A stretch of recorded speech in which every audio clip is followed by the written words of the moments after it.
Welcome, ladies and gentlemen, to an all-new reaction and review. Tonight, ladies and gentlemen, we are covering a little bit of a fucking oddity here on this series, which, okay, now hang on a minute now, that actually is nothing new. I'm almost always covering bizarre shit. But this one actually is just almost puzzling. Because tonight's film is... from Japan. That honestly is not a big shock. It's a Japanese animated OVA, runs only 45 minutes, so it's going to be kind of short. But what honestly is so weird is with so many people clamoring for Japanese animation to come over to the US, this thing has never been released over here. Tonight's film is called California Crisis, and really, I don't know anything else about it. I know that it's from Japan, I know that it's 45 minutes long, and I also know that, at least over in Japan, it was only released on VHS and Laserdisc. It is yet to be released on DVD. I do not know why, and I really am not going to ponder why, because really, that is none of my business. The fact is, I found it, and I found it with subtitles. This actually was a fan sub. I don't know who subbed it exactly. And so now I'm going to kick back. I'm going to see if this thing is any good, because I'm genuinely curious. Because when there's something like this that has never been released in the US, I usually am a little bit curious about it. So, without further ado, it's time to kick back, relax, and check out California Crisis. Well, you know, I seriously do have to give the fucking Japanese credit. They almost always come up with really good opening themes, man. Just, listen to this stuff. This is actually sort of catchy. I kind of like it. Okay.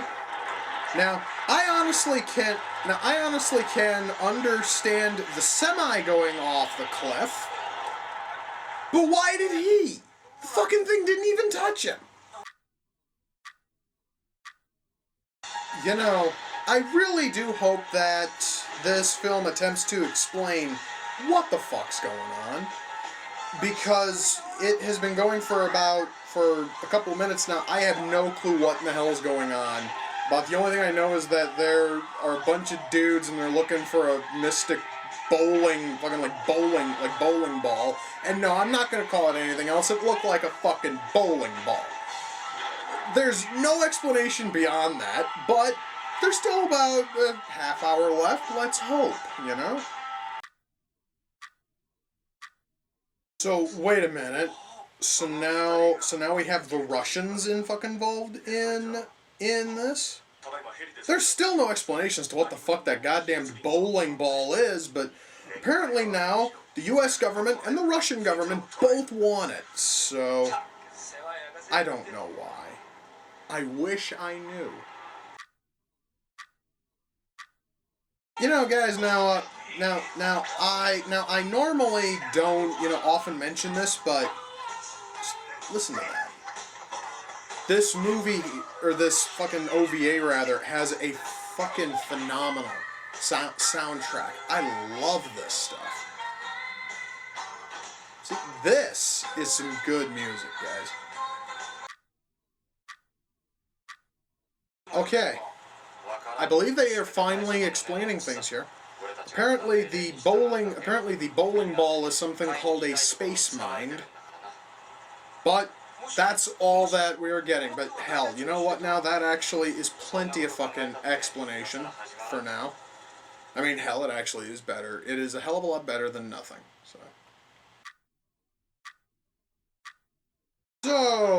So, Die Hard 4 wasn't the first film to take out a helicopter using a vehicle. Using, like, a car or a truck.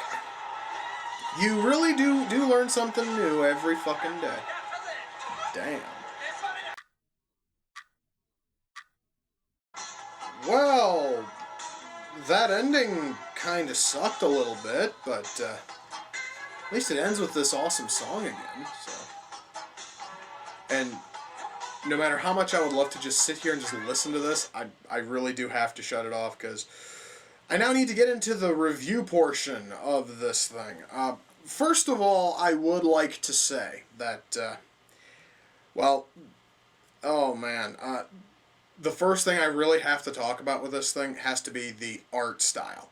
Because it's a very unique art style in the sense that where there seems to be like a traditional anime style for everything from characters and eye size and all this other stuff, it definitely uses that. It definitely does look, Japanese. However, the coloration and the action scenes all seem like they came out of like 1970s American films.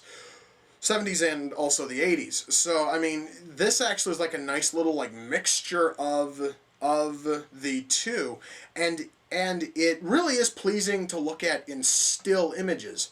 However, when things are moving, it looks a little bit ugly, especially in the shading department. Now you guys actually can see how everything is lit here, and this actually just because I'm filming during the day, and I have a light bulb shining here. I have some light pouring in this way, and you actually can see how you can see how the colors on this side and the color on this side is all kind of sort of like blending in the middle. California Crisis doesn't have this sort of shading. It doesn't have that kind of a blend. It actually would have a very prominent line that would be drawn through here, and you'd have, and mind you, very, very prominent means really thick black line. And then we'd have this side shaded this way, this side shaded this way. And it looks really, really ugly, especially when it's a character's hair that's colored this way, or if it's their eyes that are colored this way. It really is just painful to look at times. So that actually is one thing which I do have to warn. This thing is a little bit ugly if you don't know what the hell you're getting into. Now I really should jump into the actual topic of about whether or not the film itself was any good. Well, first of all, now I stated this at the start. It was only 45 minutes long, so this thing was really short. So they really didn't have a whole lot of time to actually give us plot elements and character depth and all this other stuff, but that would probably have helped. This thing would probably have been a little bit better if it were about 20 minutes longer and we actually got to care a little bit more about these characters. Fact is, I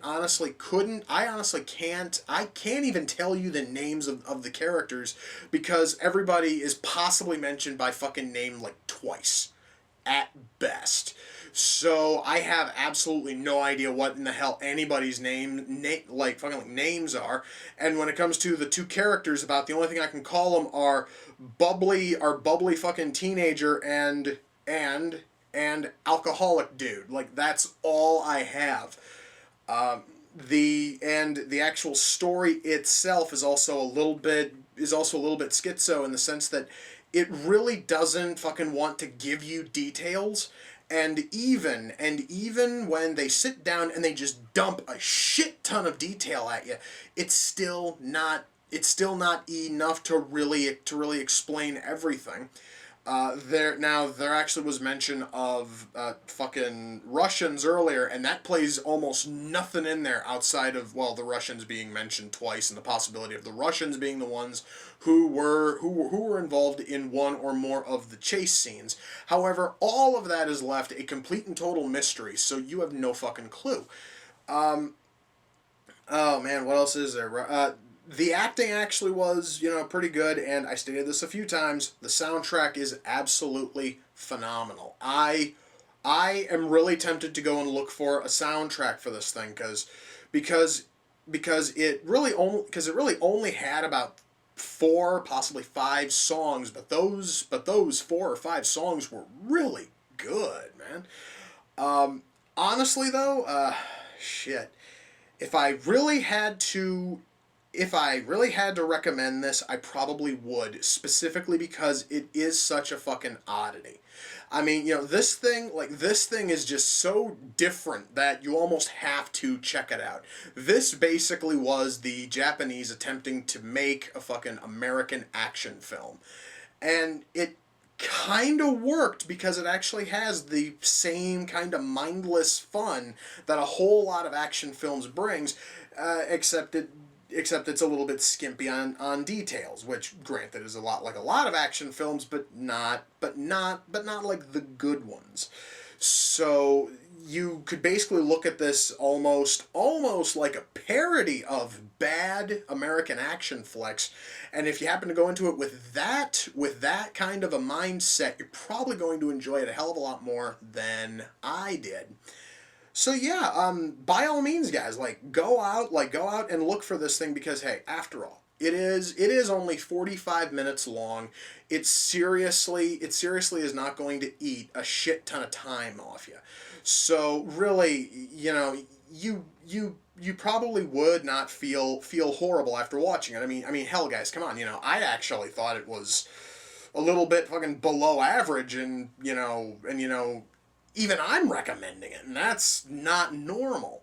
So yeah, guys, I really don't know what else to say. This episode is this actually is just one of the more this is really a unique thing for me because I don't think I've ever done a fucking OVA, and no way I did. It was Boku no Pico was a fucking OVA, but still, I mean, this honestly was something little bit different. I'm actually happy that I checked it out. So, basically, guys, now the hard part will be for you to actually find a copy somewhere. Because it actually took me a couple of days to actually go and track down a BitTorrent of this thing that actually had the subtitles and that actually worked. So, you guys are probably going to be on the hunt for that. So, that is going to do it for this episode of Reaction and Review. Until next time, ladies and gentlemen, take care, and I will see you all in the near future. Peace.